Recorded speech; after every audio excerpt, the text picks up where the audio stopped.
Hello, can you hear me okay? Hey, good morning. How you doing, man? Doing good. How you doing? I'm well, thank you, thank you. Glad we could do this. Yeah. So do you prefer Phil or Philip? Whatever you want. I've had both. The Cool. English and American friends call me Phil or Philip. The Spanish-speaking friends all call me Felipe. Okay. Cool, man. Yeah, so you're PST time zone, so I guess you're probably somewhere in the West Coast, USA. Yeah. Yeah. I live in. Okay, cool. So, yep. It's 8 a.m. here. I've got my coffee going, and yeah. Always need that coffee.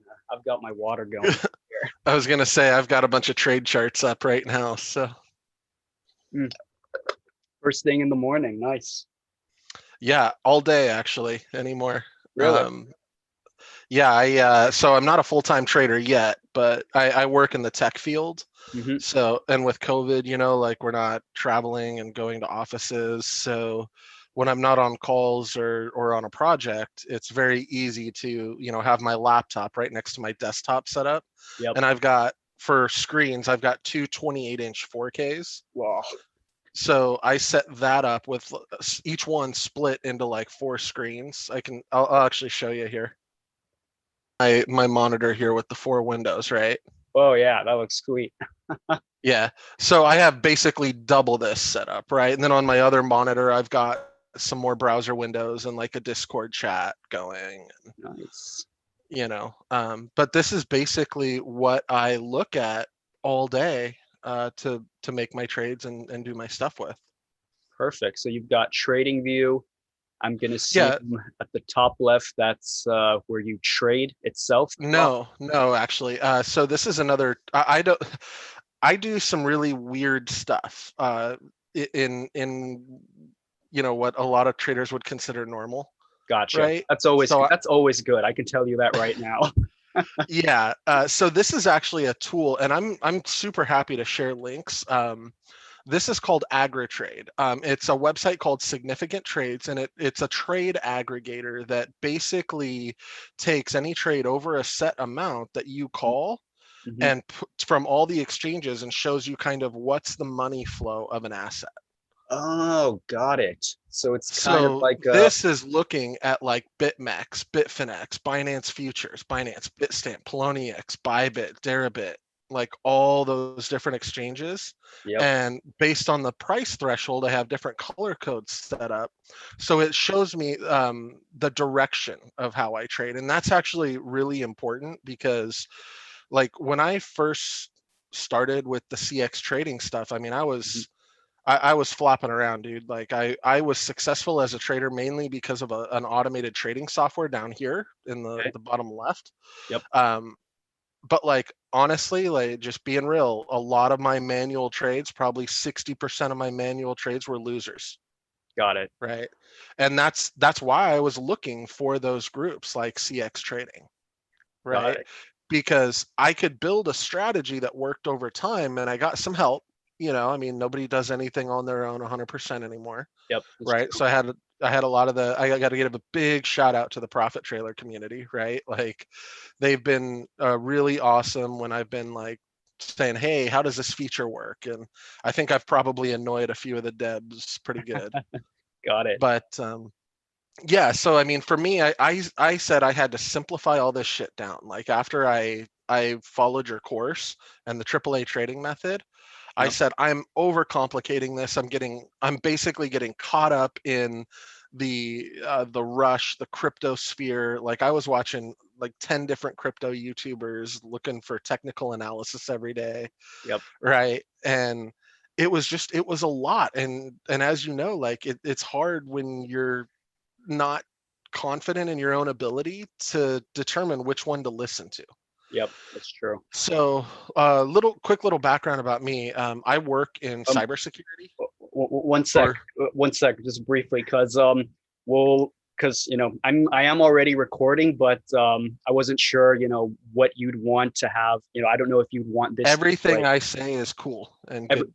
everything you Yeah, say. we're all Okay, good right now. Like you're. I'm sharing these tools out so that you can put links and like give this out to the rest of the community too, and show Okay, like, so hey, here's what a trader showed me that's working for him. all right, cool. So in that case, I don't have to edit anything then afterwards from this Nope, video. you're We're already all good to good to go. use everything I've got. I know I'm being recorded. We're good to go. All right, cool. Then we'll just keep it going. Then I'll let you carry on. Good.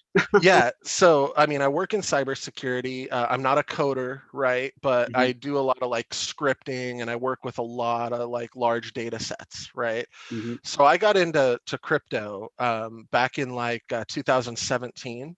I actually first heard about Bitcoin in like 2012, and man, I wish I would have taken one weekend of going out drinking and being a dumbass, and put that money into friggin' Bitcoin back then. Yep. Oh, I'd be so rich. But alas, I was in a way different financial position back then, and I was pretty much living paycheck to paycheck. So I didn't really have a lot of free money to invest anyway. Yep. So I try not to beat myself up too bad about it. Right.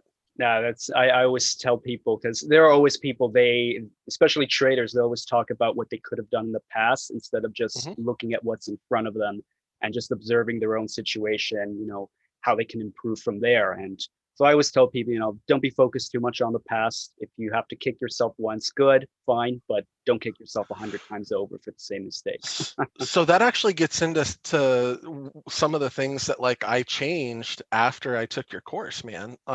One of the rules I said was like I was focusing way too much on the past and on my losses and what could Mhm. have been. Yep. And honestly, that was all just wasted energy, right? So one of the new rules that I live by now is when I make a mistake, if I can't just shake it off with a oops, well that was dumb, and I'm still just like fixated on it, Hmm. I force myself to get up from my desk. I do 10 push-ups over it as like my faux punishment. Okay. And it's like a mental reset, right? But it's not like a bad thing either. Like 10 push-ups is good for you, Yeah, right? definitely. Definitely. So it's kind of a win-win, and it gives me that little mental break to just say, okay, you messed up, you took your licks, now let's move on. Definitely. Right. And Yeah. it takes minutes to do, like 30 seconds to bang this out, right? Yeah, and then you're also producing positive stuff in the brain, which also is like also Yeah. a reset that allows you to just kind of start over fresh. Exactly. So, in cybersecurity and in big data and everything, the reason I brought all that up is that a lot of the times when you're looking for trends, that's the same thing you're doing in trading, right? Hmm. And I started to say, okay, well, how can I cut through all of these different trend indicators? Because, I mean, I could load up 50 different indicators on my trading view, and I would probably get 5, 10 different answers of what I should do right now, right? Yeah. So I started to say, okay, let's simplify all of this down. When it comes to trading, it's not about the technology, it's not about the community and who's a Link Marine or the XRP army or Yeah. whatever, The right? memes. It's Yeah. not even about it's not even about what my favorite YouTubers say, right? It's literally about what is the chart showing me right now, you Correct. know? Yep. So what I started to say is let's simplify this down to money flow. Where's the money going? And that's where I learned about like this AgriTrade tool. Hmm. So that just shows me the flow of money. How much money's coming in, how much money's going out, and more importantly, at what momentums, right? So if Yep. it's just a little bit coming in or a little bit going out, I know not to get too excited about it. But if it's a big move, you know, well now all of a sudden I can get up and dance a little bit, Yep. and enjoy it. So this is one window I keep up. The next one is Trading View, and I use really two indicator setups anymore. Okay, you're seeing the full screen Yep. Trading View one, right? Correct. Yep. Okay, so we're on the Bitcoin USD 1 hour chart, and I'm specifically looking at the Binance BTC USDT pair. One of the things I do is I started using Heikin-Ashi candles, Hmm. right? I don't use normal candle bodies. And then I use Bollinger Bands, which is, let me just clear all the indicators off my chart. So Heikin-Ashi candles, right? And then I'll come in here to indicators and I'll use Bollinger Bands. Now, if you haven't used Bollinger Bands, they're a really like old school way to trade, Yeah. but Yeah. I know them. man, I love them. I really do. Because again, it shows you that flow, right? So Definitely. like you have your center line, you have your low side, you have your top side, but what a lot of people never realize when they're trading is that the gap difference between the top side and the top of the candle can almost measure the momentum. And same on the bottom side. So the bigger the gap on the bottom side, the farther up it's going to push you. Yep. Right? Same with the bigger the top, the more down you're going to get. So that's why I like Bollinger Bands, because it's a little bit of flow based, right? And you have your center line, and you know, if you're more likely to go down if you're below the center line, you're more likely to go up if you're above the center line, right? Yep. Totally. Okay. So now all the other things out there, like what else was I using? I'm using an indicator, and it's a paid indicator called Market Cipher. Mm-hmm. All right, it's by a guy named CryptoFace, but it's built to follow the money. All right, so it's really like 14 indicators in one, and I'll start with his Market Cipher B, because that's really what changed a lot of my trading here. So lots going on this chart down here, right, on these waves. So blue waves, there's a light blue here, and then a dark blue. Those are your momentum waves.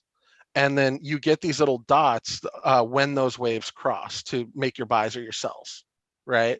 But what those waves mean is that the leading and the trailing momentum indicators have actually crossed zero when you pick this apart and look at the underlying trade formula. Yep. So that's why that's getting generated there.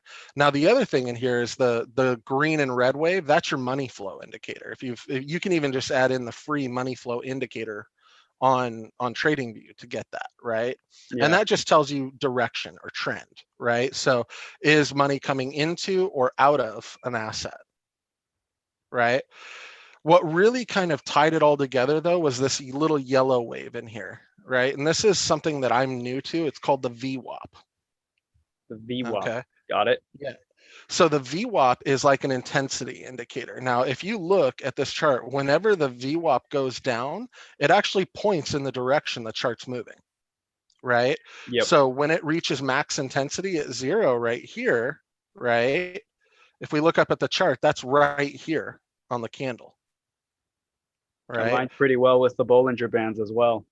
It really does. So, and that's why I use the Bollinger Bands too still, because it's just it's another way to using that idea of momentum and money flow and trend, right?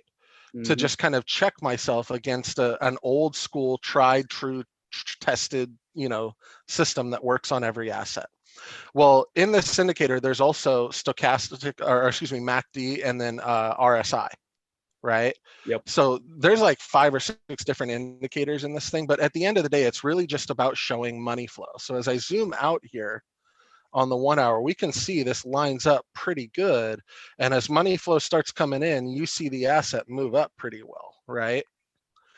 So once I learned all of this, and I don't want this to just be a sales pitch for this dude's indicator, right? Because that's not my secret here, right? Yeah, obviously. This is part of it, right? It's just like the AgriTrade. It's one of the tools in my toolbox that I use to get success. Yeah, and ultimately, for every trader, that is what it's about, just to find those little things that help you improve your trading by a maximum amount. That's really all it is. Yep. These are the tools that work for you.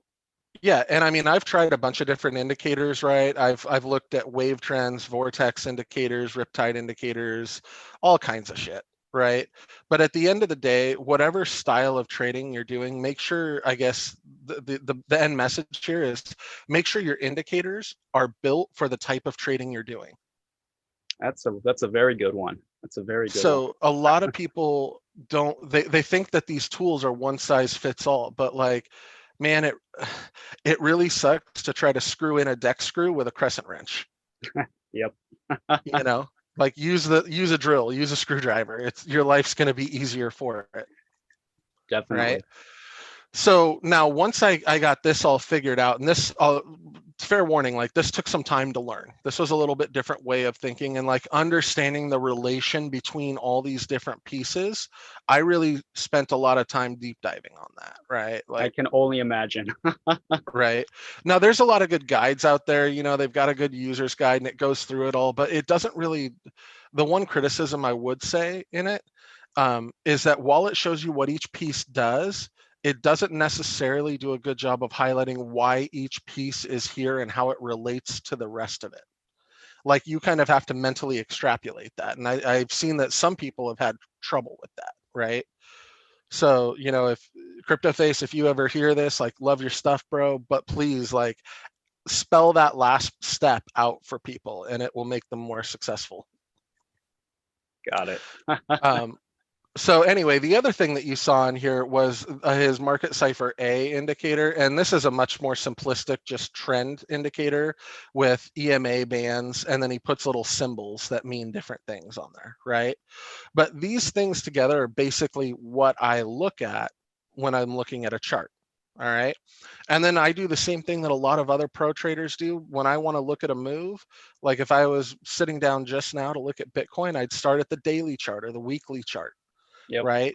Start from the higher time frames. And I'd say, well, we're definitely in a very strong, I would even say parabolic bordering uptrend here, right? So that tells me that the trend could start to end, at any point. It reserves the right to basically turn direction and run the other way. Right. But by looking at the money flow, I can see down here that like we're still pretty thick in this. So it's probably not going to turn today. So that tells me today I'm okay to trade Bitcoin. All right. So now that I've identified that today is a good day to trade Bitcoin, now I'm going to go down to like the 4-hour time frame. Yep. Right. Start big And I'm going to and go in small. Yep. Exactly. Well, and the reason I do this, a lot of people say like, oh, why do you always start high time frames? Because like I have some friends that I got into trading, and they're like, some of them have done professional trading, some have never traded an asset in their life. Mm-hmm. Right. So it's been a really cool experience too, to kind of like, have to deep dive in on everything so that I can explain it to my bros. Got it. Right. Yeah, I know But how like, that is. yeah. So like one of the things that I'm doing though is like these rules, right, Philip? So like, one of my other rules is when in doubt, zoom out. Right. And like that rule has kept me out of a lot of trouble, because if I'm ever uncertain, I just say, okay, well, trading and technical analysis isn't an absolute one way or the other. It's a game of probabilities. So Right. I can't think in absolutes. Like I try to always tell myself like, well, we've got about an 80% chance or a 90% chance that we're going to go this direction. And then when I've identified whatever that is, that's when I kind of think about making a move. Right. But I Yeah. always I say that to myself to remind myself that there are no absolutes in this game. Yeah. Right. It's a game of probabilities. Not even just in trading, you could actually apply that to life as well. When you take almost any decision or anything that could be in life and you just think about it in terms of probabilities, you realize that you start to think much differently about things as if when you wouldn't think of them in probabilities. It's pretty interesting And there as I would well. even say that it has a translating a direct effect to like your happiness level. Yep, definitely. Yeah. So no, man, I'm all about that probability. Like trading's helped a lot of aspects of my life now that I really think about it. Yeah, that's usually that's something that I've noticed with, and not just myself, but also with other traders, that if they start out usually not so good, because almost everyone doesn't start out well. But once they pick up the momentum and it really starts to work, that positive aspect that they saw or experienced then in trading really then starts to flow and drip into all other aspects of their life. Yeah, no, and like honestly, getting over some of my knee-jerk reactions and my impulse control with trades, right, has really, helped with like more self-control too in like real life. Yep. So, it's man, it's like, a martial art or any kind of like discipline that you really apply yourself to. It really is. It's just another mental discipline. Yeah, if I'm not sure how involved you've seen my posts in the past. I'm a figure skating coach as my day job, so to speak, right? Yep. And I teach a lot of kids, and I've been told by lots of parents that I'm quite a patient person, and they ask me, how'd you get so patient? And I usually don't give a direct answer, but sometimes I really ask myself, or I wonder, did I get patient by learning to trade and just through trading? Or did I end up becoming a good trader because I'm patient with kids?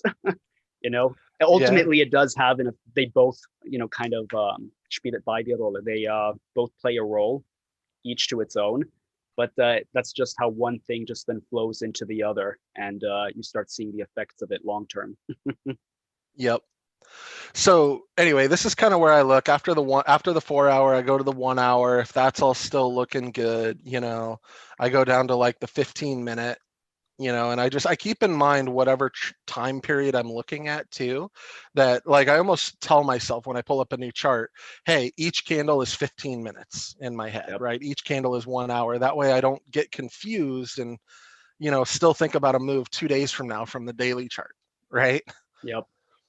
And then after the 15 minute, if this is still looking good, or if it's, coming down to say like this middle BB line, that looks like it could be a potentially good entry because we're in upswing, right? Then I'll come down to the 5 minute, confirm it here. We're at the bottom of the band on the 5 minute. So this would be like a good looking entry here, right? Mm-hmm. To hop in and then ride it up to a target of about 28,250, but at the same time, I mean, I might only want to take a quick bit of conservative profit at 28,092 or something, right? Kind of at that middle BB line, because we are underneath it now. So how is it for you? Do you trade all time frames? Yeah. So first off, the type of trading I'm doing spot trading, not derivative trading. Yep. Right. So I'm just trading, for those that don't know what that means, spot trading is like buying and selling stocks directly. Like you're holding the stock, I'm holding the coin, I'm not able to put leverage on it of like 5x or 10x Yeah. like you can with a You're derivatives actually trade. holding the underlying asset. Yes, exactly. So once I've got, that going, I'll be honest, I use Binance to do my trades, right? So I would do my trades on Binance, but I don't do them direct through the Binance interface. That's where this trading bot down here comes in, okay, in the bottom corner. So I'm going to maximize that. So this is a piece of software that I run, right, called Profit Trailer. Didn't make it, right, found it years ago. Mm-hmm. The whole idea is that it can trade for me while I'm sleeping or doing other things, right? Right. Now, because I work in cybersecurity, and those in the IT world will echo this, that automation is a double-edged sword, right? Mm. When you get it right, automation is amazing and you can make lots of money. In fact, right here, I turned this bot on just for this call as a test so you could kind of see it. But this has been up for 16 hours, 53 minutes down here. Last night while I was sleeping, it made me about $675. Right. And then so far today, because it's been a little shaky this morning, it's made about $24.58. And it's currently in what's called sell only mode, Yep. right? Which is basically meaning that the market's a little shaky right now. So to reduce risk, I'm only letting the bot clear out positions. I'm not letting it take any new ones. Got it. Right. So my balance on this bot, just full disclosure, is about 65K. Right, that I'm playing with. So that's where these numbers and percentages come from, right? Right. And then what I've got for positions right now are mainly Bitcoin, right, at about 54,000 in Bitcoin, because let's face it, with the BTC dominance, that's most of where you want to be right now, right? Absolutely. Absolutely. But then I've also got a position here that's down, 1.18% on Link, and then down a position that's 1.85% down on Zcash over here. Yep. Right. So the cool thing is that from this screen, if it dips down and I'm near this bottom number, which is the bottom BB band, right?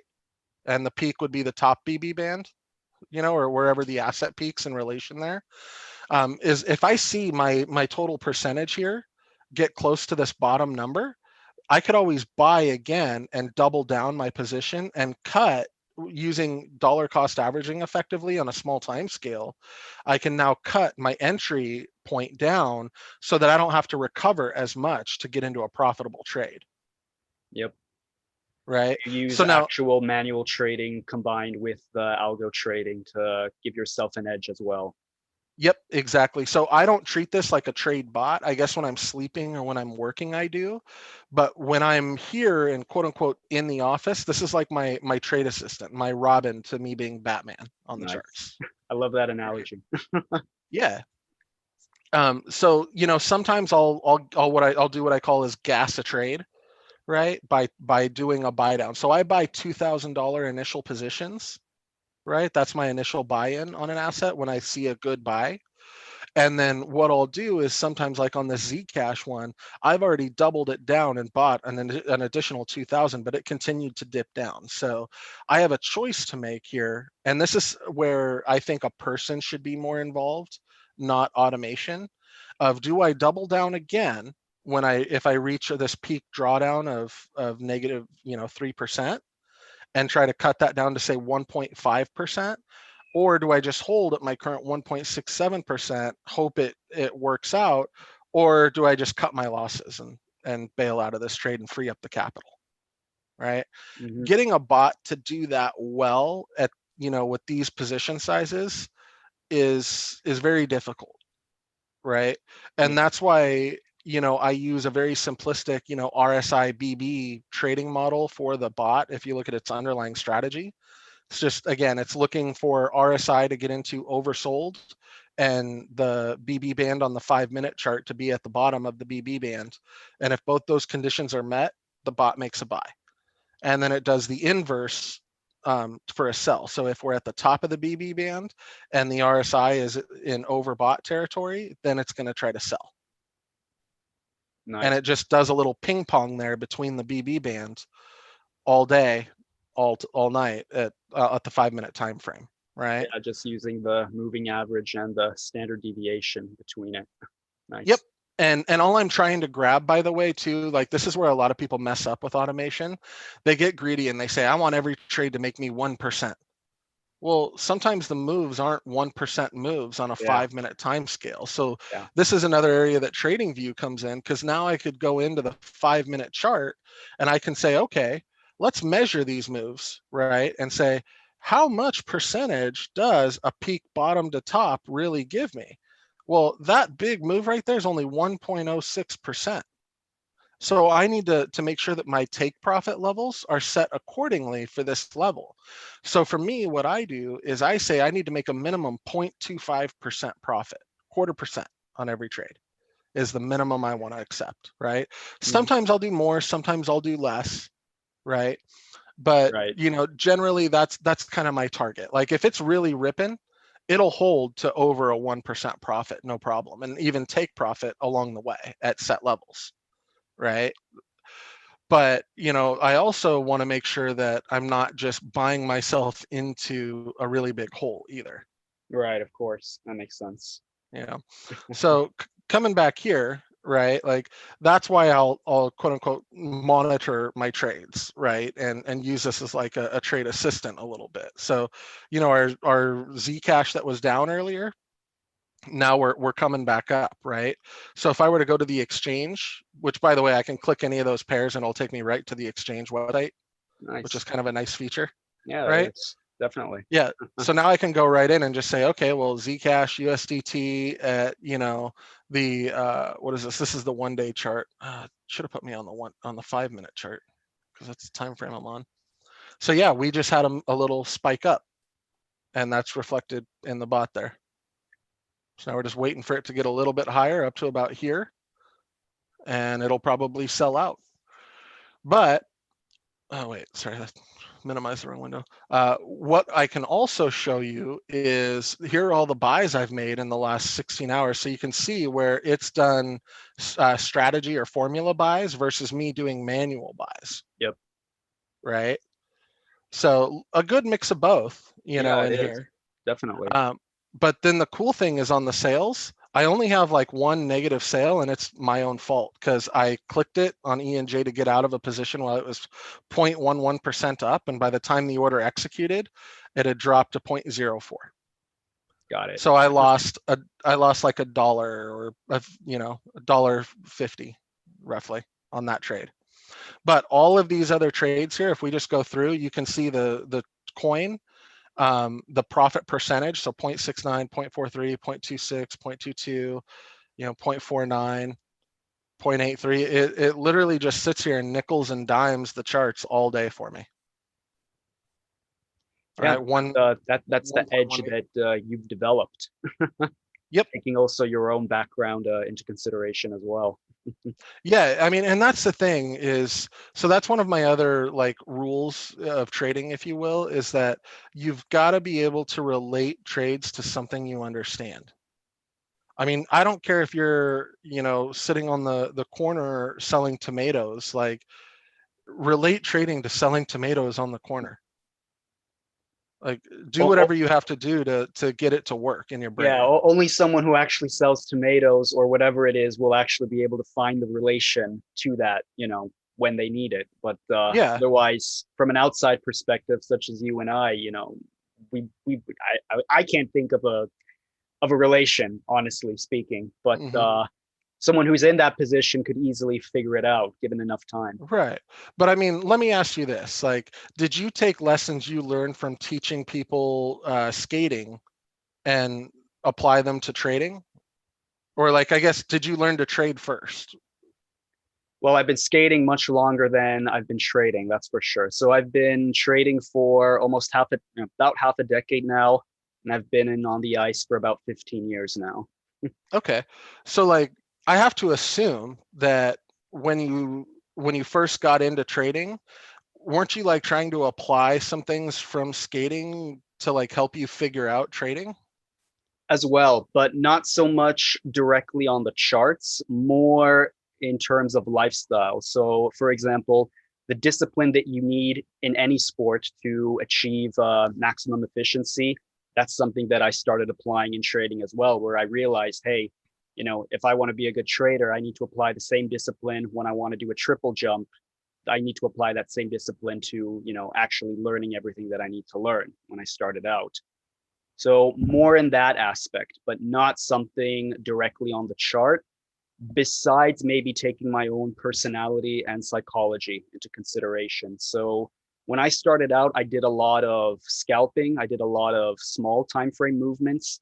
Hmm. And then I realized very quickly, this is too hectic for me. I don't like it. I need to go on a higher time frame and just kind of chill because that's kind of my personality. And most people that know me well would probably tell you if you ask them, hey, how's Philip as a person? They'd probably say, he's a pretty chilled guy. Nice.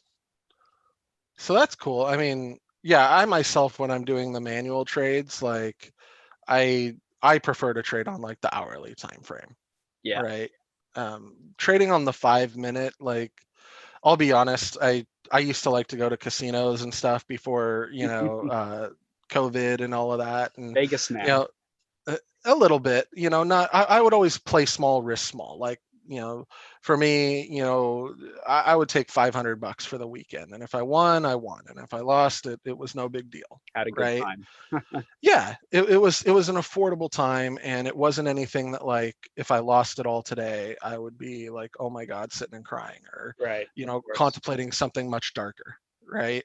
Yeah. By the way, never trade with your whole stack or with an amount that's gonna make you even get close to considering that. That's Yeah, that's a very that, bad. that's not trading. That's straight up gambling, guys and Definitely. gals. Please don't do that. Even if you think the trade's 95% secure, like the crypto space attracts the best and worst people in the world, right? That It was really does. one of the very first thing my trading mentor taught me when I started out was simply this. He just told me, Philip, whatever can go wrong will go wrong. Yep. And it didn't take that long until I really learned that. And then I realized, and when it happened, and I lost a decent amount of my stack when I started out, all he said was, like I said, Philip, whatever can go wrong will go wrong. And that was the first and only time where I had a decent loss and, never looked back afterwards. But Right. it happens to almost everyone when they start out. They'll lose a decent amount, if not everything, when they start out trading. And like you said before, the real problem is if they're trading with more that they can afford to lose, that then you really end up, or that person ends up in a type of situation which is not only scary, but also very dangerous Yeah. physically, mentally, emotionally, everything. Yep. It's not a good place to be. And here's the thing with trading, a lot of people who are new struggle with this of, oh, I missed a trade, oh, I missed that opportunity. And it's like, guys, it's not like it was there and it's gone forever. Treat this like a flowing river, right? You can go to the river and go fishing or play in the river whenever you want, and the river's just flowing, right? But if you don't respect the flow of the river, it can really like hurt you or drown you or whatever, right? Yep. So just treat it like a river, treat it like a stream, log in.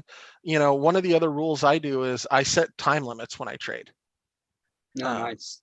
A lot of people don't understand why, and it's very easy to be watching a chart and realize that you're not really watching the chart for what it's telling you anymore. You're actually hoping for a pattern that you see emerging. And that becomes dangerous. It becomes really dangerous. So like as soon as I start doing that mentally, like if I can catch myself, and I'm getting better, I don't always do this, right? But it's something I'm working on, is that when I start to say like, oh, we almost had an inverse head and shoulders or a cup and handle or a falling wedge or whatever it might be. Yep. Right? Like when I start looking for that too much, I say, oh, maybe I need to walk away from trading for a little bit. Right. Also, I set my time limits to be like a max 2-hour block for trading. Nice. Right. That's also good. Yeah. Also, mostly because after that, like your eyes need a break from staring at charts and everything, and you should get up and not be sedentary that long. As well. Yeah. But I mean, I've had some really amazing days trading, and I've had some really scary losses myself. I mean, I can tell you, if you want to hear a story of both sides, I'm happy to share. Sure, go ahead. Yeah, so single best trade, right, was like $8,560 in about 12 hours on YFI, right, and felt really good. And making that kind of money, like even working in cybersecurity, I mean, when you make more than a month's salary in a couple minutes or a couple hours, it's that like, makes you very euphoric. Yeah, no, and that's a good word for it. I mean, I was sitting there going, bro, like maybe I can do this full time, fuck a job, screw working for the man, all that, right? Yeah, all that stuff. Yeah. And you really feel empowered with that too. But like, you also have to check yourself when you get a big win. Yeah, you need to keep your ego in check. Yep. Because it's really easy to overspend before you've fully realized profit and paid your taxes, right? Yeah, by the way, guys, I'm a huge advocate of paying taxes, right? Pay your taxes, pay your government. Don't screw them. Like, this is a public ledger. If a wallet ever gets linked to you and you didn't pay taxes on it, they're coming after you, Definitely. right? And not even just for crypto trading, just for trading in general. Yeah, just be a good citizen. Be a good citizen. Pay your taxes, right? Always. So huge fan of that. Pay mine. Pay for a really good accountant over here in the U.S. to help me out with that, right? But yeah, I mean, don't count your chickens before they hatch. Don't spend your profits while it's still in your trade account. Yeah, never want to do that. Yeah. But yeah, I mean, so that was my single best trade. My worst loss. So I broke every one of my trade rules. I straight up, I'll admit it, I tried out a pump and dump group, right? Got it. And I took a call on blind faith from a friend. I did not look at a chart. I didn't, research the coin at all. I got caught up in the fast pump and dump idea of, we got a few seconds, we're gonna get in, and I was foolish enough to think that I could get in there, right? And I lost $14,000 in like 7 minutes. Yeah, the other side of it. Yep. The other. And I'll be honest, like that hurt. That's a lot of money. That's a lot of money to me, right? Yeah. Thankfully, the month before I'd been up like 18K. So I was still in profit, but I knew that after that kind of a hit, I walked away from trading for 2 days. Yeah. Right. And I did that on advice from some other traders, right, that have experienced this before. They're like, yo, you need to walk away for a little bit and like get yourself straight, because you're going to be way too emotional on this. And I took a couple of days. I said, wow, ultimately what it came down to for me was, I took this hit and I'm still looking at how do I get back in. That was like the time when I realized, okay, I can be serious about this, but I also need to respect this more. Yeah, you need to Right. treat it like a business. Not even just a business, but like, these tools are just that. Like a chainsaw can absolutely be your best friend. It can result in a really, really bad injury if you're not careful and you don't respect it, That's another good way to look at it. I prefer that one. I'll use the chainsaw analogy now.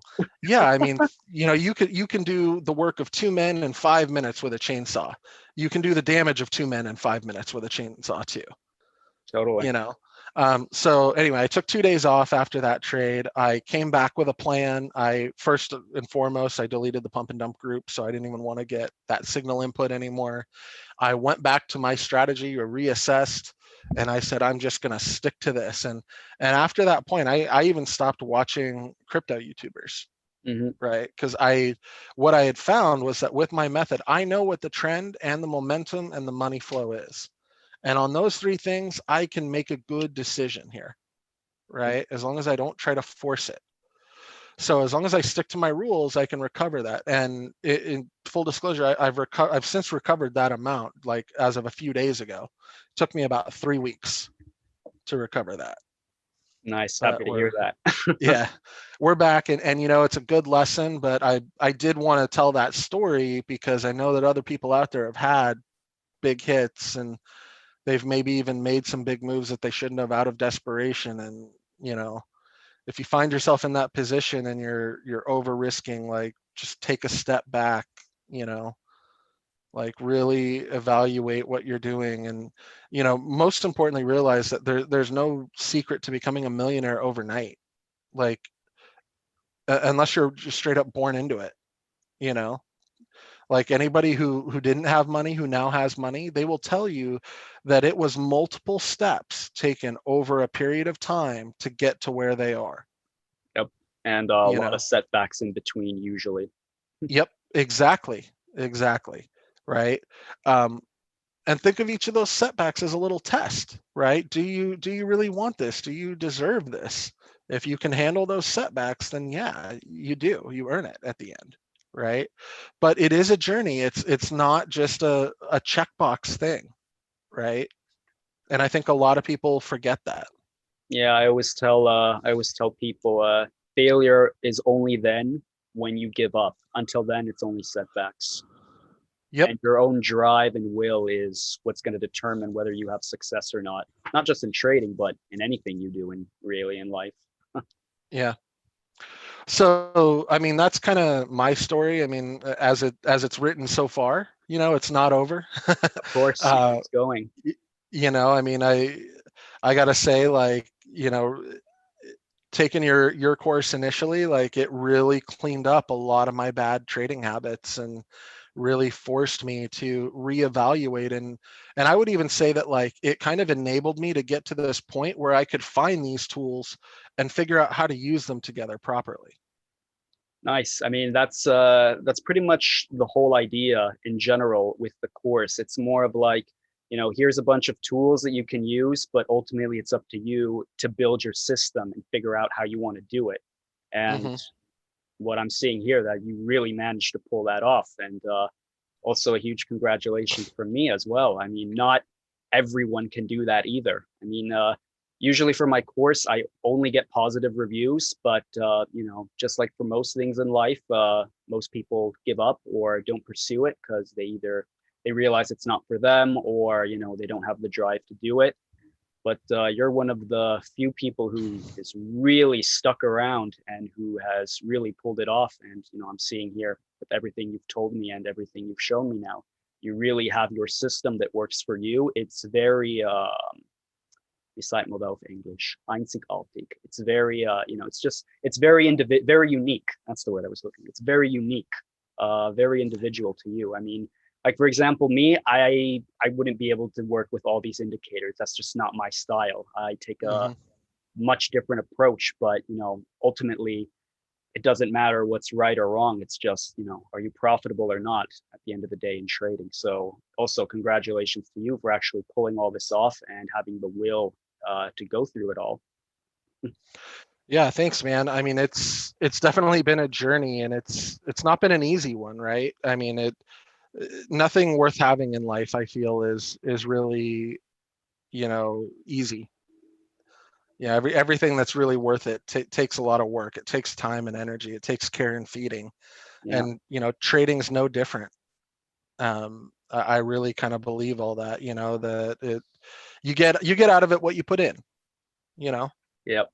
Just like figure skating or martial arts or work or family, all of those things, you get out what you put in.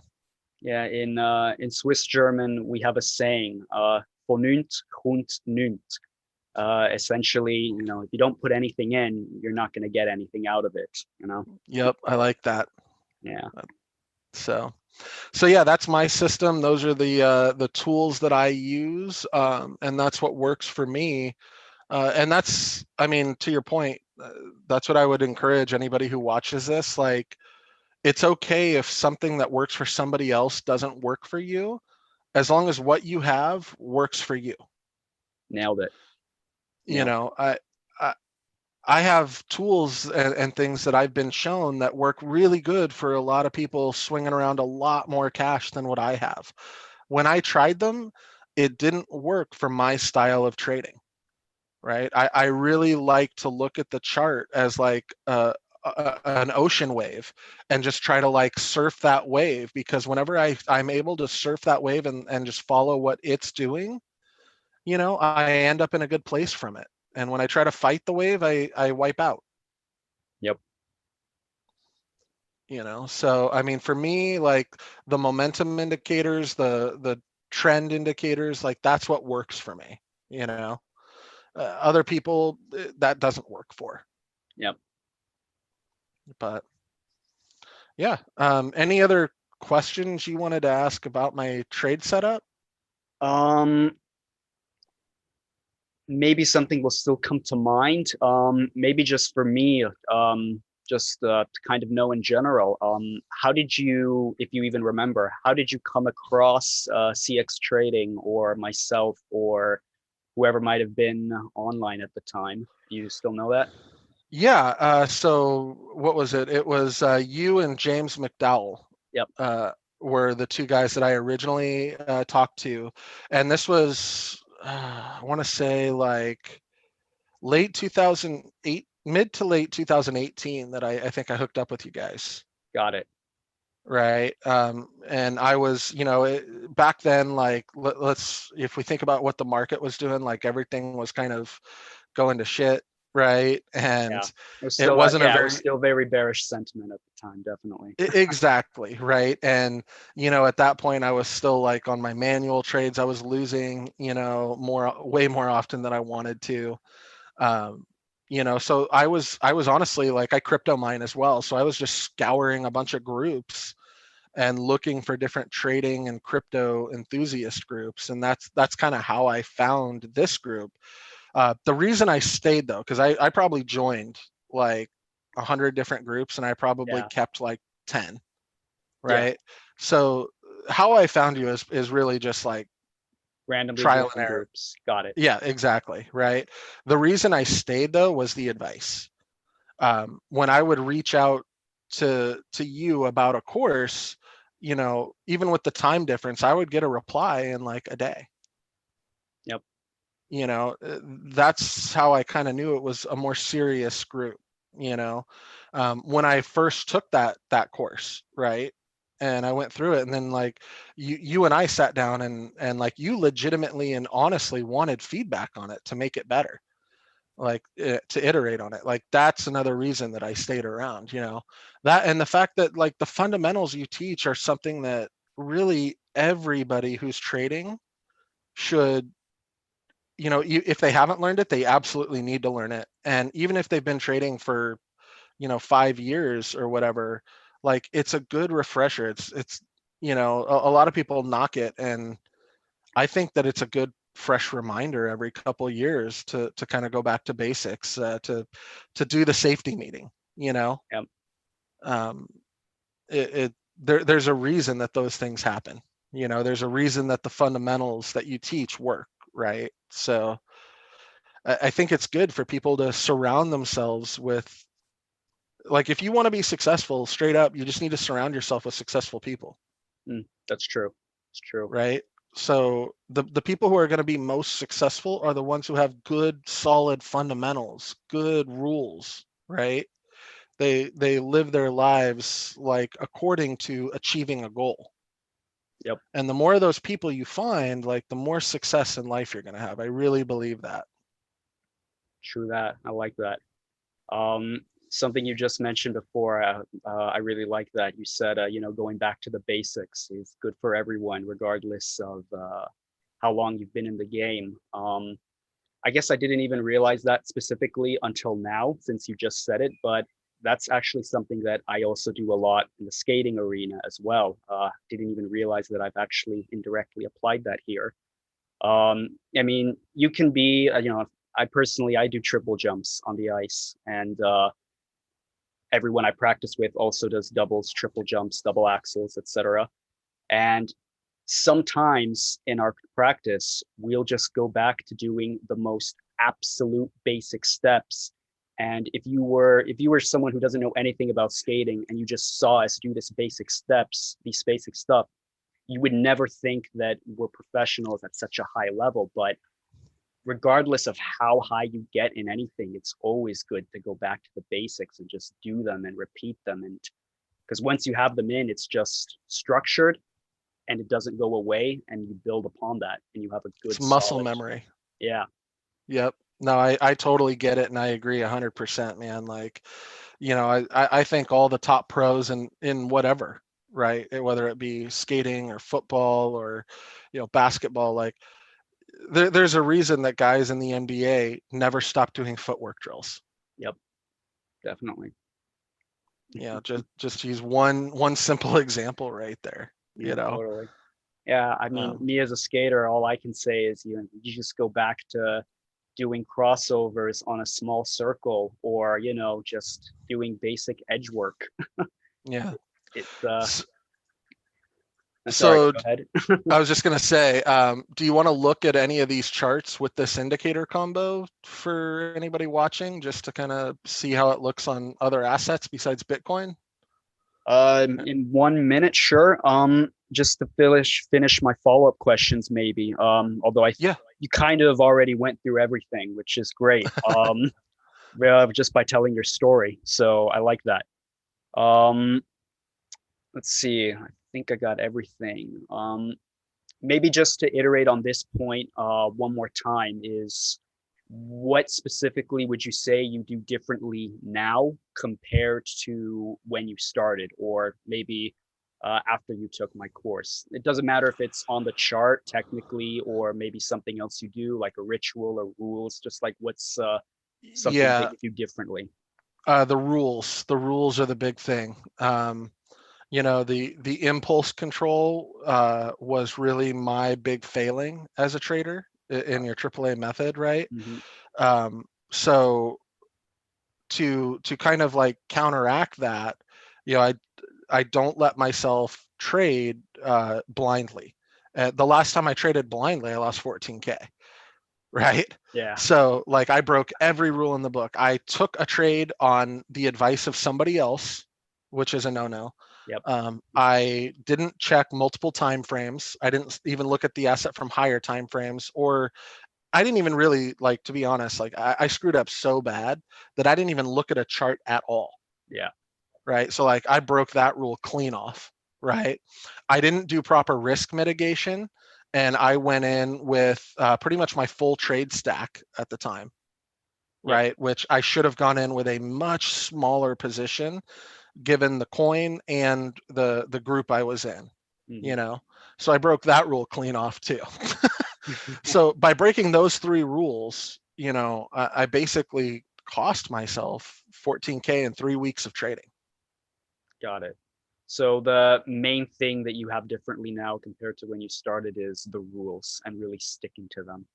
Well, beyond the rules, everybody can make rules, and like, I'm a really good rule breaker, but I was going to say the big thing is, and I can't stress this enough, is that the amount that you talk about impulse control in the course cannot be understated. Like, that is what I find the biggest failing for most traders that I've talked to, is their impulse control, right? Yeah. The second biggest failing is risk management, right? Yep. I see people who they're so focused on when Moon, when Lambo, whatever they're after, that they're not really trading. They're doing what I call blasting, right? Where they're firing off their whole stack. They're, yeah, it moved up, woo, and honestly, while it may have worked a few times, over time it's going to get you wrecked. Yep. It will. It really does. So like that risk mitigation piece and risk management is really important, but a lot of that, you're not going to be able to properly manage your risk without good impulse control. That's true. It's true. So I mean, that's kind of why, like, I keep coming back to this group and the course content, because you can have all these cool tools. You can pay the top subscriptions. Like, I'll be honest, like, I pay for the premium here, so I can look at a 1-second chart if I want to, right? I don't need to, though, because I follow the rules. Yep. I stick to what works, and over time I end up in more profit. So I guess my point there is, like, you can have the best tools in the world, but if your rules are shit, you're going to lose. Yep. Exactly. I mean, the tools wouldn't have helped me without the rules. The tools are just an extension of the rules, really, if you think about it. Yeah, they actually are. So yeah, I mean, that, like I said, if you can't get your impulse control and your risk management right, I mean, you're probably gonna have a rough time trading. Very true. All right, So, cool. And then maybe just from another perspective, final thing I have, and then I'd like to see this indicator on other assets as well. Was there ever a type of, I mean, because you explained your background, kind of how you got into trading and crypto in general, but was there like a driving factor or a motivation to really stick to it and to really learn and develop it? yeah, I mean, so the reasons I'm in crypto is that, like, I view this as the future of money. Quite honestly, not to get too preachy, but Sure, no problem. I, You can get as preachy as you'd like. um, you know, the U.S. is experiencing, especially right now, a lot of political unrest, and we're not viewed as very friendly by a lot of the world right now, and rightfully so. Our leadership has been I can horrid. confirm that. Yep. Nope. And it's bad. Like, it's so bad, honestly. Like, I enjoy travel, and I'm kind of glad that COVID's here right now, because I don't want to travel and go anywhere else as an American, right? Mhm, I'm just, like, our leadership is not amazing right now, mhm. and the political unrest is really not good. I mean, it doesn't, having the U.S. like as shaky as it is not good for the rest of the world, right? Definitely. Um, so, like, in the US, one of the tenets it was, kind of like founded on, was the separation of church and state and religious freedom, right? Mhm. And nowadays, like, we all look at that concept and we think, yeah, of course that's a good idea, and nobody should be, a victim of religious persecution, right? Mhm. um, but, like, I look at the next logical step from that, the next ideological step, and that's separation of economics and state, Mhm. right? So right now, if I look at the ways that government controls people, it's through monetary means, through healthcare, through education, right? And then lastly, force, right? Right. But those are really the four ways that a government controls a body of people. So, education, I'm not as worried about, because, like, we're seeing the falling of the higher ed system in the US and its corruption, Mm. right? We're starting to see tech and, like, Google come out with 6-month certificate programs versus degrees. And the internet, I mean, I think is really, like, changing that control point, right? If it hasn't already. Yeah, You definitely. look at Coursera, you look at Udemy, you look at all those other places. I mean, just YouTube. The amount of knowledge on YouTube is staggering. Oh yeah, and I don't know the exact amount of hours that are uploaded to YouTube every minute, but I know it's a lot. And when you Yeah, think about that, that's just it's really insane when you think about it. right. And I'll be honest, even in cybersecurity, like when we're looking at concepts, oftentimes YouTube is considered a very valid source to find like how-tos and things, right? Wow. Like Cool. there's some really cool, not even just low end, but super high end content on YouTube, you know? So my point there though is that like the education point of control is kind of like fading away. Government can't really hold that over our heads anymore, right? Right. So really, I mean, the last major way that they have to control us, short of just straight out using force, is economics. And Bitcoin directly challenges that. And I think it should. You know, I don't think that the US deciding sanctions for someone else is always a good thing. I mean, that kind of authoritarianism is generally frowned upon, and the world has had it for a while, and I think it's time that the US doesn't have that control. To be perfectly honest, I'll say it. I don't think that any government should have that control. To play a little bit of devil's advocate, if I may, and Hmm. this comes up everywhere all the time in the crypto Bitcoin space. This question, I think we're already long past this, but since we're on the topic, do you think, since Bitcoin does challenge that aspect of government and control, do you think they'll try anything harsher to kind of limit it, or I guess in a sense ban it, as the question always pops up? I think it will be tried, but I will also just say right now that that is the absolute wrong approach. Of course. Um, yeah, so yeah, I think they're going to try because if you look at some of the recent legislation passed by Steve Mnuchin on, verifiable wallets and everything, it just Yep, shows their lack of understanding of the space and the technology, right? definitely. Especially when you get on a deeper philosophical level, like Bitcoin forces you to reassess what does it mean to have ownership versus access. Because if you think about it, nobody actually owns a Bitcoin.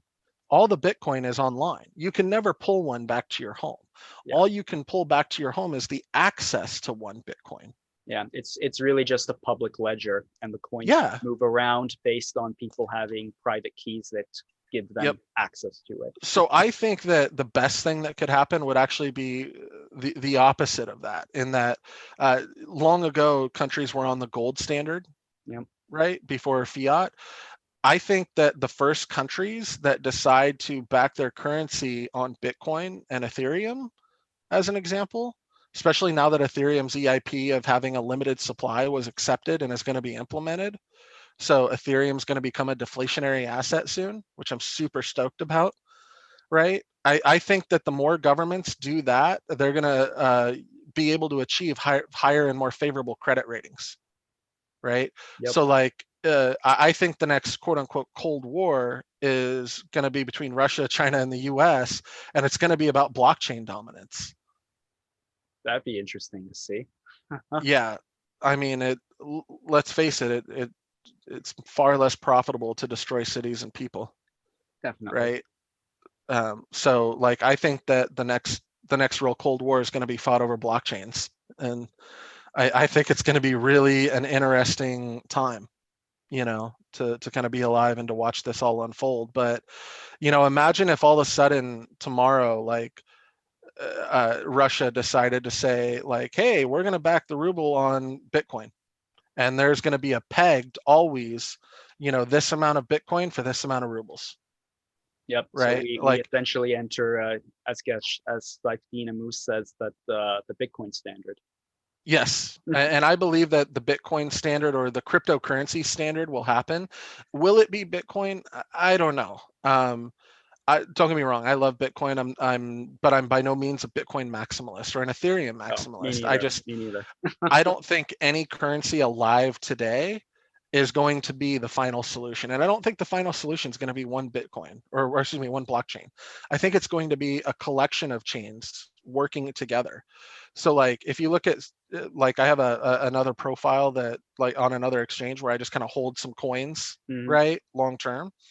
And my rules for that fundamental hold are things like link, things like graph, things that really focus on enabling interoperability Yeah, between chains, that's the right? keyword, interoperability between blockchains. Yeah, I've got a couple DeFi guys in there for that long shot, you know, $100 here, $100 there on some of those. But The really, risk if you management. exactly, right? But if you look at like where are my larger positions in my long-term hold, they're realistically in, you know, not counting Bitcoin and Ethereum, of course, but they're realistically in interoperability. Nice. And just because that's what the space needs, like is more interoperability to solve for the layer 2, layer 3 solutions, to solve for mass adoption, right? And we're starting to get a lot of those solutions out, but they're not all there yet. Right, of course. It takes time, but if I think of how the space looked like in the 2017 run up compared to, where we are today, I mean, that's, we're by leaps and bounds much farther ahead. Better What's better user yeah, interfaces, experiences, more products. You can't even compare. I mean, in 2017, I think you barely had Binance alive as yep. an exchange at the time, and they went from being unknown, from having an ICO, to being the biggest exchange on the planet in the crypto space. Yep. And since then, I mean, we've had some pretty major exchange hacks too. Like Oh yeah, think about Cryptopia, Quadriga CX, you know, just to name a couple yeah, there. I mean, those were some big hits, you know. yeah. I remember at the one of the Crypto Valley summits. I'm not sure if it was last year or 2 years ago. I remember one of the big shots there actually spoke about CZ from Binance, and they said they were actually in total disbelief that he went from being like this unknown guy to just kind of dominating the industry in such a Yeah. short amount of time. But you look at Binance, and they have so I many th- different types of products, so many I different think it types makes of sense. innovations. Yeah. But I really think it makes sense because all these other exchanges that were coming up, and if you look at going back to things like the user interface, the user experience, right? If you think about the exchange that had really, really crappy UX, user experiences, that should almost be a red flag that this exchange might be planning an exit scam one day because they're not investing in their user experience. True. Whereas Binance has done completely the opposite of that. They've offered more services, as you've said. They have the SAFU fund, whether you believe that's real or not, I'm not going to get into that. I personally think it's cool, right, that they try to insure against some loss, considering the fact that they really don't have to either. Hmm. Yep. They could just take the route of sorry, but they try to offer something. So I guess for me, where I'm going with this is I think that Binance is trying to do what I thought a lot of exchanges should do, and what I see a couple are doing, which is Binance is trying to become the next HSBC, the next Deutsche Bank, you know. Yep. They're trying to become a global financial powerhouse, and they're going to do it through crypto, right? So it's in their, if you think about it, if that's their play and it's a $1 trillion plan or a multi-trillion dollar plan for them, like why wouldn't they want to make it as safe and as cool as possible to get to that trillion? Yeah, definitely. Because I don't know, man, like I really think that like the JP Morgans, the, you know, all the big boy banks are going to have to get on board with crypto soon, just like the hedge funds have, you know, Well, otherwise they're going to risk being left in the dust. yeah, I mean, if Bitcoin were, the entire market cap, if Bitcoin were a company, it'd be, it's right underneath Berkshire Hathaway, which is ranked number 10 in the world. So Yeah. Bitcoin's almost in the top 10 in valuation. It's, Well, what compared to was companies in the world. it's like the top eighth currency in the world or something right now, seventh biggest currency in the might world by might even be market cap. higher now, but compared to companies, if it were a company, it's right underneath the top 10. It's right underneath Berkshire Hathaway. Yeah, it's insane. I mean, That's the irony, considering the fact it was Warren Buffett that always called Bitcoin rat poison. so he's not wrong on that. I just had a discussion with somebody on one of my groups about that. Yeah, the Um, rats are the banks, right? Well, and the government. Gotcha. Okay. Yeah. So in that respect, he's 100% accurate. Totally. Buffett called it again. Nice. He nailed it. He is Nailed it. the oracle. The oracle. Yeah. Heck with your Peter Schiff gold indicator to buy Bitcoin. Oh, Peter McCormack. I think that's how you pronounce his name, Peter McCormack. I think. Yeah. What about him? I Yeah, know of him. yeah. I saw a tweet of his. I think it was today or yesterday. I think it was, probably just the top Bitcoin podcasts, I guess. Or if you type in Bitcoin in a search result, the top podcasts that show up. And in number 2, you had Peter Schiff, his podcast, and you just said Peter McCormack in the tweet saying, "Thank you for all you do for Bitcoin, Peter."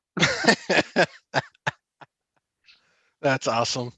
Yeah, no, I mean, like my parents are into Bitcoin now. It's great. I've got buddies into crypto, and they got in 2018 for $1,000, $2,000. They're up right now. They're loving it. Nice. I'm curious about that. Did you kind of had to convince them, or did they just kind of come to you? Did they know you were involved in the space, or how did that? So a couple of them, when I got into it, naturally had that curiosity and thought it was cool. My stepdad and my mom, for example. Okay. They got into it because they thought it was cool. They see it as the future of money also. Now, full disclosure, my stepdad's really, really good at stocks. Right. And stock trading. And I just got into stock trading this year. I've had this great resource and I've not used it because I've been focused on job and crypto and life. But as soon as I showed him all this stuff and talked about the capped supply and inflation versus deflation, he was just like, "Yep, nope. How do I buy in?" Nice. And then I got into crypto mining as well, right? So I'm an Ethereum miner with GPUs, and I have I think I'm up to 75 GPUs now across 9 or 10 rigs. Nice. In 2 different locations. So doing pretty good on that. Just nice little, a good little DCA in through power cost every month. Definitely. Right. Versus buying crypto. That's cool. Yeah. I mean, I'm buying my Ethereum at $150, $180 a piece, and it's going for 700 right now. Yeah, definitely. So not a bad gig. Yeah, you get straight from the source. Doesn't get better than that.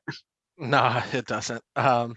But then my dad took a little bit more convincing because he's a little bit more traditional, and he was like, "Oh, well, what is it? What do I get in my hand from it?" And when I had to explain there is nothing you get in your hand, and that's part of the power of it. Yeah. That was a really, really hard concept for him to get. Yeah, I can imagine. So that physical piece is, I think, something that some people will just naturally struggle with, and they'll just, quite honestly, they're going to have to get over it. Yeah. Or they don't, and they don't. Or they don't on the bandwagon. Yeah.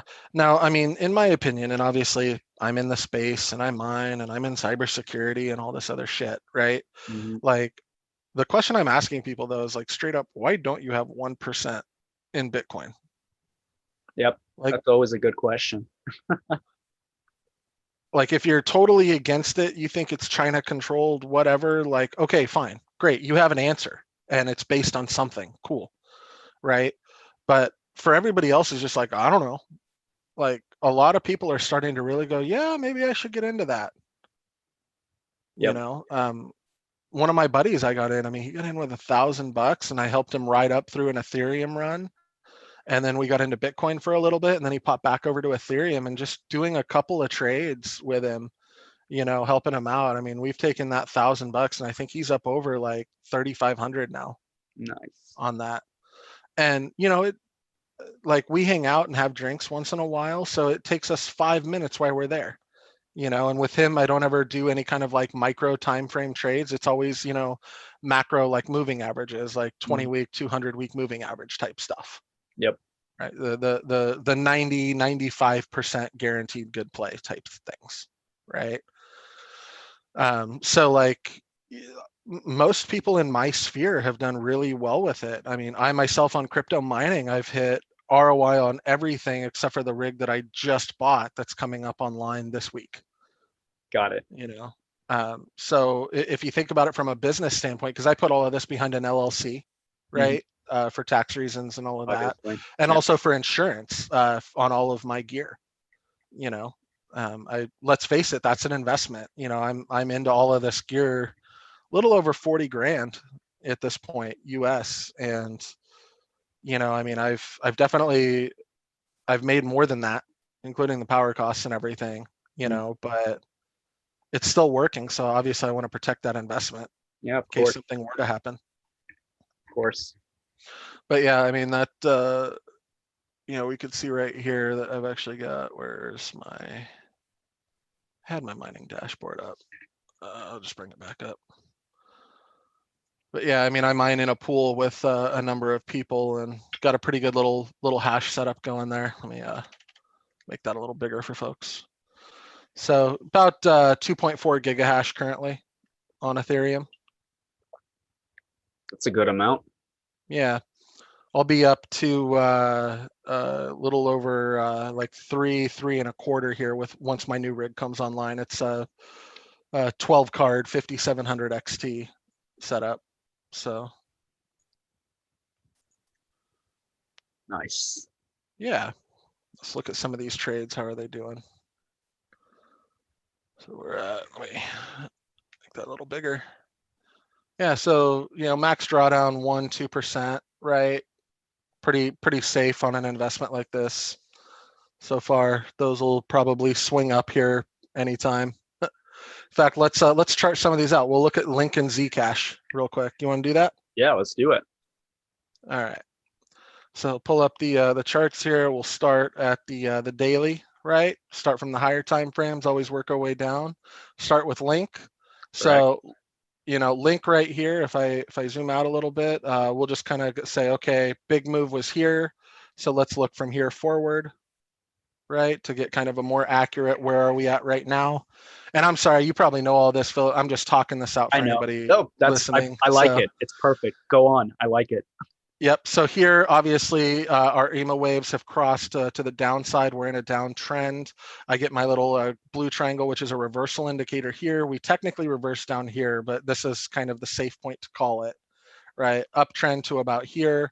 And then we're kind of in a downtrend again right now. So daily, I would almost even say this is almost like a sideways range, maybe a sideways downtrend, right? On kind of the macro is how I would rate this right now. Right. So that's kind of at the daily. From there, I would go in, like I said before, to the 4 hour, right? And I would say, okay, here's a kind of a big drop, kind of coming back, definitely downtrend, probably a little bit more downtrend in the immediate term than sideways right now. Yep. But we're still at the 4 hour. So we need to keep that in mind that each of these candles represents 4 hours of our time, right? So if we're only right here and we expect it to come down here, 3 or 4 more candle bodies, that's like 16 more hours of downswing, right? If we think about that. So then let's look at the 1 hour and see what this is looking like. So here we had that big drop, right? With the massively long tail, right? We come back up a bit, right? Big up, and then we're coming back down. And this looks like we actually might be in a, kind of that sideways downtrend, maybe looking at a potential reversal coming soon. But Chainlink right now looks like it's very much sideways, maybe sideways down action at the moment. I would even say that its range right now is kind of in the we'll call it a 1078 to probably 1320 is where I would say that its range is, and 1320 would be a really like top side call. If I was looking for a short term call, I'd expect to see maybe 1185, 1180 right in there. Yep. And that would be where I would look to kind of exit on this, and I would be willing to do that at any level of profit, right? Because the macro here, if we think back to just a minute ago, right, the 4 hour and above, we're in kind of that sideways downtrend. So I'm not going to get greedy in my mind with Link. I'm happy to take 0.1% profit here, right? Just enough to kind of cover trade fees and get out of my position.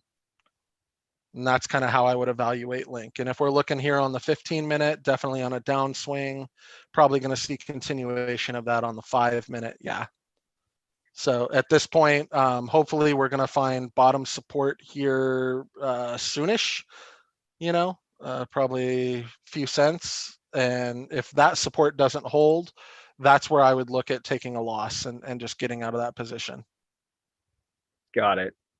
And maybe So, for the people that would be watching this, and also for myself, because I don't really use so many indicators. I already have a general idea what all the symbols are and represent, but for anyone who might not know, could you maybe give a oh yeah, quick you want to breakdown? let me put them back on here. So Yeah, maybe this just a is quick market breakdown cipher. of the Yeah, symbols. market cipher A. The little yellow diamonds indicate kind of momentum strength.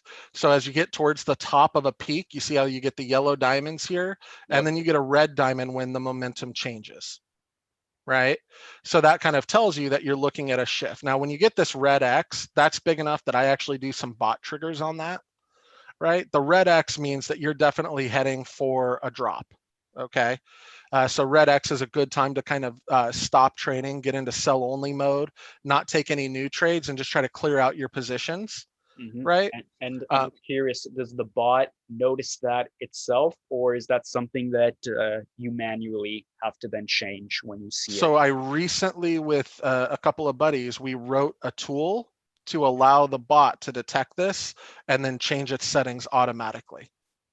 Okay, cool. That just got working like 2 days ago. Nice.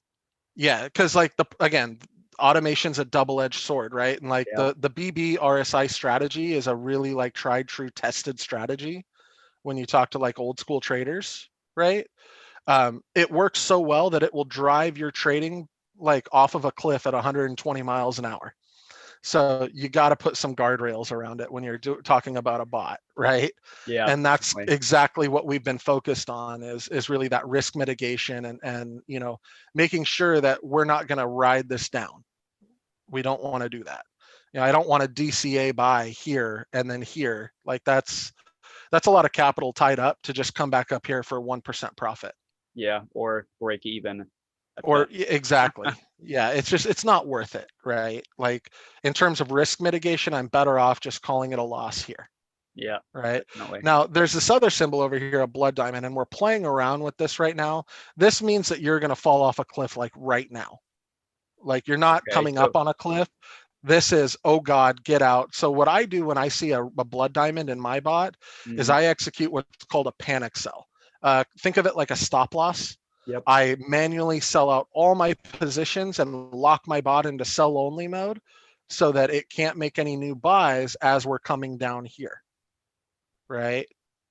And again, this all just, we were doing this manually before and kind of figuring out what symbols work best and when, right? So in a downturning market, we're going to use like on Link right now, because it's in a kind of a sideways down. When I see this blood diamond, I'm going to not trade from here all the way until I get this blue triangle, because since we're in a downtrend, I want to make sure we fully reversed before I take a position again. yeah, get that higher lows in before you Right. take another position. Yep. But now, like, let's flip that over to Bitcoin for a minute. What I would do on Bitcoin, and this is on the 5-minute here, is after this blood diamond, because we're generally in an uptrend, right? Different market structure. What Yep. I do is instead of waiting for a blue triangle, because that misses out on a lot of good trade opportunity, I actually combine the indicator from market cipher B, right? And this we're implementing today. I back tested this with Pine Script. And what we're doing is in an uptrend, we're actually going to release the sell only mode and the panic sell stuff on this green dot, which lines up to these peaks. So we're able to actually buy the dip at this point Yep. with automation and do it Nice. reliably. Nice. Yeah, so blood diamond here, right? Then we get our green dot down here and we buy and play all the way up to here, stop trading here, sell only mode, clear out some things, get out, panic sell, like stop loss, run for the hills. Oh God. And then here, okay, hey, the storm's over. Let's start rebuilding. And then we're going to trade to about here. Okay. Then we're going to go into sell only mode, clear out some positions. And then when we get to here, get ready, batten down the hatches, storm's coming, right? Let it go. And then we would actually start trading here. And this is something I'm still trying to figure out, is how can I get it to find true bottom versus almost bottom? Mm-hmm. Because I didn't get a little red X in between here, right? To kind of reset that. But still, even if we do a measured thing from, say, here on this green dot, so which would be this candle, and then I would go until probably this red candle over there. I mean, that's on a 5-minute chart, that's a 0.5% move of whatever dollars I put in. Yep. Right. So if I'm doing a $2,000 buy, 1% of $2,000 would be what, $20, right? So $10 I'm making in a few minutes, and more importantly, I'm doing this on multiple coins all day long. Nice. But that's basically the strat. I mean, it's using these fancy indicators and everything to enhance and control your more traditional trade methods, if you will. Yeah, definitely. And I mean, like I've probably said in my course as well, and I always say as well, it's just about finding your edge, and you've definitely found your edge here. Yeah. So same thing real quick with Zcash, because that was the other one in the bot, right? Zcash is starting to flash some pretty dangerous signs, lower highs, couple blood diamonds here. I'm probably just going to panic sell out of this position and cut my losses, right? Because the risk is just too high. Right. Let's confirm that on some lower time frames here, but I mean, I'm seeing lower highs, and it's not looking too good right now. Yeah, it's a downtrend. Yep. I mean, there's just nothing else to say about it, right? The question is, though, have we reached peak bottom down here? Because this technically did come up. So we could be right at that point where this was the end of the trend, and now we've hit macro reversal. So let me look. So this is where I might use some other time frames when we're looking at the end of a trend type situation. Mm-hmm. Right? And I might dive into the 30-minute and see how that's looking, where it came up, but we're coming back down. This might just be like a little trap action going on right here, right? If we were to look at it on a chart, this might just be like a bear trap, bull trap type thing. Looking down at the 15-minute, still seeing more bad signs for going down. So I think that we're just seeing, this is one just big fake out, and we're going to see more downward continuation. Yeah, me right? personally, I'd have to see some sort of a move above $66 to kind of confirm perhaps some more higher lows. I would take 65, but yeah, I think I'm right there with you. I'd want to see something right up back around this peak range right in here. Yep. So like for me right now, just following my trade rules with everybody, who's going to see this, like this looks bad. It doesn't look like it's going to get better. So instead of trying to like DCA my way in, I'm going to come in here and I'm going to do a market sell right now and just follow my own rules. And yeah, I take a little bit of a haircut here, $50 or whatever, but now I've also got $4,000 of capital freed up for the next trade. Yep. Right. And more importantly, I reduced my risk by getting rid of that asset. Right. Yep. So this is what it's about, everyone. You just got to set your rules based on a strategy that works, and you've got to trust that strategy over time. Right. When I break these rules, I lose money. There's someone who I'm mentoring right now on a one-to-one basis as well, and they really just started with building their system. They have something concrete, and they're sticking to it now. And the other day, they started doubting themselves because they had a loss.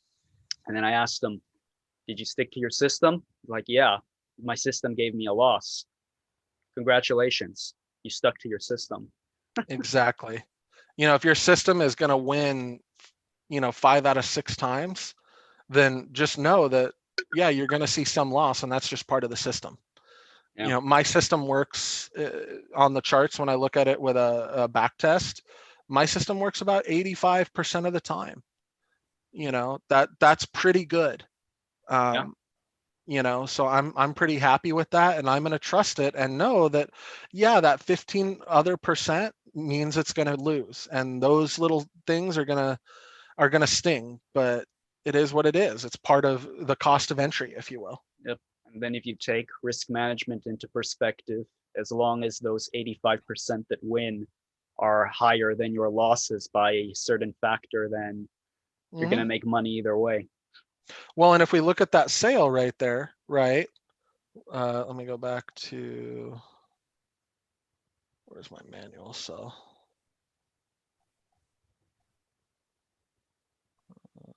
here, so I lost 1.28% or $50, right?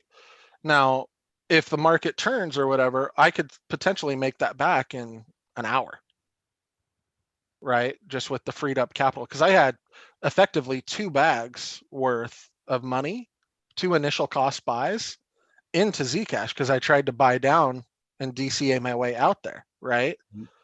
So if we think about that, I mean, that's really 1.28% split over 2 trades. I mean, what? 0.64% I've got to make on 2 trades and I'm back in black. Nice. So I just like, again, I mean, stick to the system, understand the micro and the macro flow of the system. So like, yeah, did this $50 right now that I just lost hurt? You know, yeah, a little bit sucks to lose it, especially on our recording that everybody's going to see. But at the same time, measured against, what I did overnight and everything, is it a big deal? No, because my risk management's good. And that's the way it should be. Yep. Nice, man. So, Nice. I love it. I yeah. really love seeing all this and seeing how you've developed your system and have your edge. It's amazing to see when the results end up being this positive. Yeah, no, and it's, the I would be so bold as to say, I mean, like really getting trading down and getting your method down is a life-changing experience because I mean, I know that I'm not gonna have to work forever. Like I got to work right now. That's cool. I got a family to support, and it's in the U.S. Healthcare is tied to your job. That part really sucks. Yep. But I also look ahead now, and I say, okay, I'm not as worried about my retirement Yep. because I'm making money as I go on the side, and any money I make trading right now, short of paying taxes on, right? I'm pretty much putting away for our retirement. The one time I took profits so far out of crypto, well, the 2 times are to do mining expansions and Yep. increase my mining gains. Yep. I always find it Um, interesting how lots of people that either get into trading or that end up finding success in it, they always have an entrepreneurial mindset. yeah, no, and I think you have to. Yeah. I really do believe that you have to, and you have to own this and treat it just like a business, just like a living entity, as it were, right? It takes care and feeding, it takes time and energy. Um, and if you don't put those things in, you're not going to get anything out, you know? Yep. Vernünft kommt nüt. Exactly. Nice. So any other tools or things I can show? Good from my end. If there's anything else you want to share or show, then you're more than welcome to do so. Otherwise, from my end, I'd say we're good unless there's anything else specific about the course or my stuff or the indicators that you'd like to show, then however you want. Yeah, no, I mean, I would just go back to, the indicators are cool tools. AgriTrade's a fun tool, but those tools only matter if your fundamentals are right, and that's really where your course shines, right? Like Mhm. you've got to get you've got to get that risk management down. You've got to get the impulse control down. You've got to be able to develop a plan and stick to that plan. If you can't do those things, it doesn't matter what tools you have, what tools you buy. They're they're not going to be as valuable to you as to somebody who sticks to those rules. Well said. I love it. So In that case, from my end, I thank you for this call. Thank you for your time as well. Thank you, man. I mean, the trading course really helped out, and I felt it was important to show that, hey, it does work, and it can work for a lot of different ways. I think I told you at the beginning of this call that what I'm doing is not necessarily like a standard approach. Yeah, It's definitely. using bits and pieces from different things, but when I combine it for me and my style, man, it works. Yeah, and that's what it usually is for lots of people. It's just finding those small little bits and pieces to make Mhm. your own unique thing, and that's usually where traders end up shining when they have their own unique thing. And I've said it in my course as well. I think most people wouldn't be able to trade the way I trade because for most people it just doesn't click, and that's okay. Then you need to find your own thing. Yeah, I got to be honest. Like, looking at the way you trade, like it's much more fundamental, Yeah. right, and traditional. Um, and Well, that was that. yeah, I would even say that was a little bit hard to see at first. I can imagine. That's what it is for lots of people at first. And I take a very almost too simplistic approach for most people where it's like, yeah, Hmm. what is this? Right. Yeah. No. It's interesting to see what, like, why certain things work for some people versus others.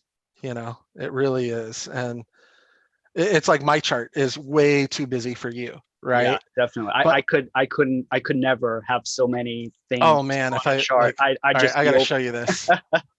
I gotta show you this. So like, if you run all the paid indicators and everything from Oh, this is this, gonna be fun. oh, this SR, support and resistance, lays out all your support and resistance lines and Also, intensity levels, nice. and it gets insane. I mean, you want to see a busy chart? Like, I here mean, you go. yeah, I mean, I see that with the naked eye, and I know there are Yeah, indicators for everything, but wow. yeah. I can't. Like, I started off trying to use these, and I'll be honest, this makes some pretty accurate calls. Like, I've set some topside ranges on the calls, and they've hit within $1, right? On Yep. like Ethereum and Bitcoin. Like, I don't want to knock the indicators, right? Because they absolutely do what they're designed to do. But visually for me, like, this is too much. This is just way too much. I had to simplify this down. Like, I'll be honest, sometimes I even turn off this market cipher A, because when I see these peaks and based on the candle wick and body, I can kind of understand what the symbol's going to be anyway. And sometimes these EMA ribbons, like, just, they're not very helpful, right? Hmm. Some people love them, some don't. This is most often what my trade screen looks like right here. Yeah, totally. I think you've You sent know, me screenshots with this setup before. yeah, and it's really simple, right? It's the Heikinashi candles, right, with BB bands, and then this market cipher B for the flow and trend. Because if I know if money's flowing in or out of an asset, I can cut through a lot of noise just with that information. Yep. So. But yeah, no, definitely, like, don't think you need every single indicator out there. Oftentimes conflicting indicators are going to do just that and conflict and confuse you. Yep. That's what it does to So, most people. it there is absolutely an elegance and simplicity, and uh, I would say, Philip, like, your charts are definitely more simplistic, and thus, I would say, like, your TA is generally like one of the few that I still look at. Like, I'll be honest, Nice. I've cut out, like, if we're talking about like crypto YouTubers, like, I used to Hmm. watch like 10 of them. I pretty much only follow Crypto Crown, Hmm. right? Crown's Crypto Cave, right? Because he's like an old Forex trader, and like, he really breaks down the moves and what he's seeing. So like, I kind of trust his TA a little Hmm. bit. He has been wrong though, right? And he'll admit that too. Nobody's perfect. Yeah, of Trading's course. not, It's good if he can admit it. I mean, and that's I don't know why, any of these crypto YouTubers. I really don't watch anything at all, yeah. so I wouldn't know. So But I good if watch he him can because cut it he out. owns it. Yeah, he owns it, right? Crypto Face, obviously, who made the market cipher indicator, and then every once in a while, I'll still turn on Crypto Kirby, right? But all the other guys I used to watch, I just cut those guys out anymore. Not because they make bad content or whatever, but it's just too much information input Yeah. when you're trying to make a trade decision. Like going back to the rules, one other rule, when I'm trading in my time limit for 1 or 2 hours, right, that I'm doing that, I turn off my chats, right? I close Facebook during that time. Because oftentimes people will get a random signal and they might take it out of context, and then it screws up a perfectly good position that they had. Yep. So that would be another rule that I'd tell people, is that like once you get your system down and you prove to yourself it works, turn all chat and social media off for the hour or 2 hours that you're trading. Yep. Have pure concentration, no distractions. Yep, exactly. So yeah, I guess if any questions come up from this interview, reach out to me. I'm super happy to share info and, you know, help out and kind of give back a little bit, since it's made me successful. Definitely. I'll definitely do that. And thank you again for taking the time to do this. Oh, absolutely. Yep. Perfectly good way to enjoy a cup of coffee in the morning.